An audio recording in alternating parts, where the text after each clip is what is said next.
Remark হারল্যান্ডের সঙ্গে নাম জড়িয়েছে দেশের নামি দামি তারকাদের। এখনও ঢাকাতেই সুপারস্টার শাকিব খানের সঙ্গে নাম লেখাচ্ছেন বিনোদন জগতের জনপ্রিয় তারকারা। সোমবার আনুষ্ঠানিকভাবে কসমেটিক্স ও হোম কেয়ার প্রতিষ্ঠান রিমার্ক হারল্যান্ড পরিবারের সদস্য হিসেবে যুক্ত হলেন সঙ্গীত শিল্পী ও অভিনেতা তাহসান খান।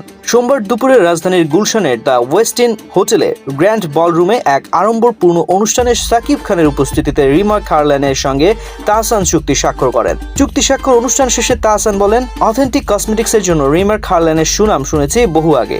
আজ অফিসিয়ালি যুক্ত হলাম দেশের মানুষের নকল ও ভেজাল পণ্যের করাল গ্রাস থেকে মুক্তি দিতে রিমার্ক হারল্যান্ডের এই প্রচেষ্টার সাথে। তিনি আরো বলেন, আমি খুবই উচ্ছ্বসিত রিমার্ক হারল্যান্ডের সঙ্গে যোগ দিয়ে। খুব শিগগিরই রিমার্ক হারল্যান্ডের বিভিন্ন ব্র্যান্ডের প্রচারণায় আমাকে দেখতে পাবেন ভক্তরা। শাকিব খান বলেন, তাহসানের মতো মাল্টি ট্যালেন্টেড একজন শিল্পীকে আমাদের সাথে পেয়ে আমরা আনন্দিত। রিমার্ক হারল্যান্ড বিশ্বাস করে তার মতো গুণী মানুষের যুক্ত হওয়ার সঙ্গে পথচলা কোম্পানি সাফল্যকে বৃদ্ধি করবে। অনুষ্ঠানে আরও উপস্থিত ছিলেন হারল্যান্ডের জোনের ডেপুটি ম্যানেজিং ডিরেক্টর, রিমার্ক হারল্যান্ডের অন্যান্য ঊর্ধ্বতন কর্মকর্তাবৃন্দ। এর আগে শাকিবের এই প্রতিষ্ঠানে যুক্ত হয়েছেন পরিমণি, মিম, সিয়াম, নাবিলা নূর, দিঘি, পূজা চেরি, তানজিম তিশার মতো তারকারা।